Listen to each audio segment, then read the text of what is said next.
Hello class, this is a video tutorial on problem solving with quadratics. In this example, we'll be tackling a challenging problem in making the expression of the quadratic expression based off the scenario. So let's get to it. A book is being sold at $10 per copy and predicted to sell 5,000 copies at that price. The publisher knows that every $1 increase in book price will result in 50 fewer copies being sold. Part 2 is the easy one. If we can find the expression of this, we simply find the vertex and we find the maximum income of this. But the challenge now is creating an equation that represents this problem. So I'll let you pause and give this a moment. And yeah, here we go. To properly understand this, we'll simulate the first few increases of the book. So meaning, let's put I for income. And it says at $10, we're going to sell 5,000 copies. So $10 per book times all the books is 5,000. I'm not interested in the results of this. I just want to know, well, what will this look like? Now let's increase this by $1. Of course, we could just do 11 times, well, now it says 50 fewer copies. So that's going to be 4950. That's 50 fewer copies. Now, of course, we could just express it this way, but instead, take a look at how I'm going to express it. Since it's talking about $1 increments, I'm going to do 10 plus 1 times 5,000 minus 50, because for every $1 increase, there will be 50 fewer copies. Let's do one more increment of $1 and take a look again at how I'm going to write this. We could again write this as 10 plus $2, but I'm going to do this as 10 plus 2 lots of 1. I'm going to drop the times because I know that 2 brackets will just multiply. It'll be 5,000 minus, well, 2 lots of 50. Well, in this case, actually, 50 lots of 2, because now this one, oops, I'm also going to switch. I know it makes the same thing, but I'm going to do it $1 increments, and there have been 2 increases. Let's think about what happened. We start at the original. We've increased it by $1, and we've lost 50 copies. Now, in this instance, we've increased it by $1 2 times. And then how many increases of $1 that have we made? Well, 2. And for each increase, we lose 50 copies. We're now going to generalize this, and we're going to go let the $1 increases equal X. So now this will look like the following. I equals $10 plus 1 times X. This is saying $1 increases, and this tells us how many increases there are.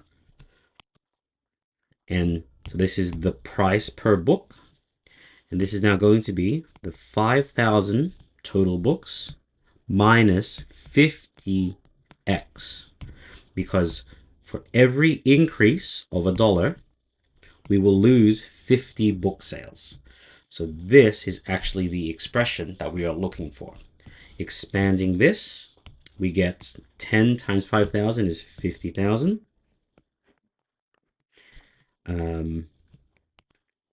5,000x minus 500. So 5,000 minus 500.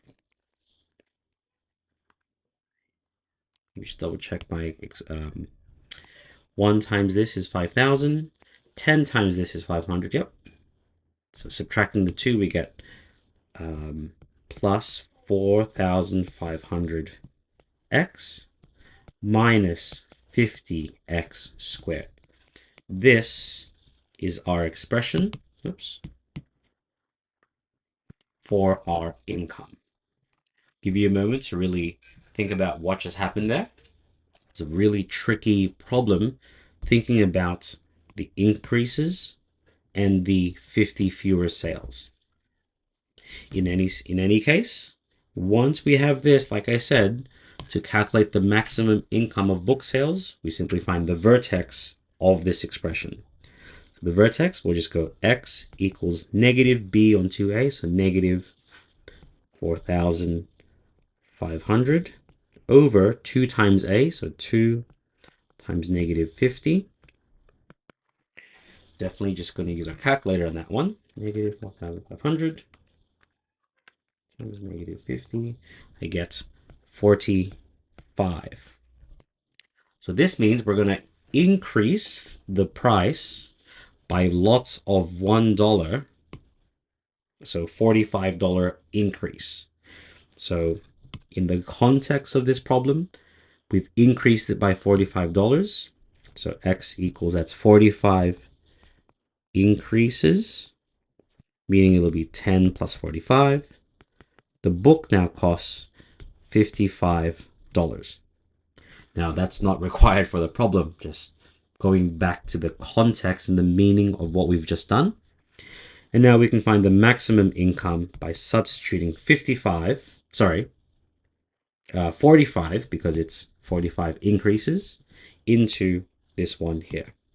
So it's just simply substituting 5,000 times 45 minus 50 times 45 squared. All into our calculator.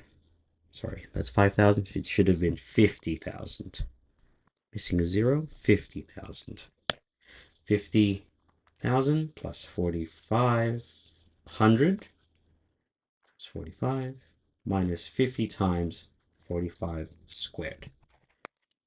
The maximum income that's possible is 151,250. So 151,250. Now we can verify that this is the maximum if ever we need to verify, but we already know that this has to be the maximum because this is the vertex. If we now test 45, so if we let x equal 44, we get I equaling something. Let me just use my calculator again. So 50,000 plus 4,500 minus 50 times 44 squared. When x equals 44, we get 151,200, which is less. And when x equals 46, I equals, we can just test that again here using our calculator. We get the same thing, 151,200. So we can see that 45 and 46 are both lower than this. So this must be the maximum. Okay, so that's effectively the problem here. You can see that the difficulty really is this. Once we have that, the maximum is easy. So I'll see you in the next video where we tackle something very similar, where it actually is slightly more tricky. So hope to see you in the next video. Best of luck.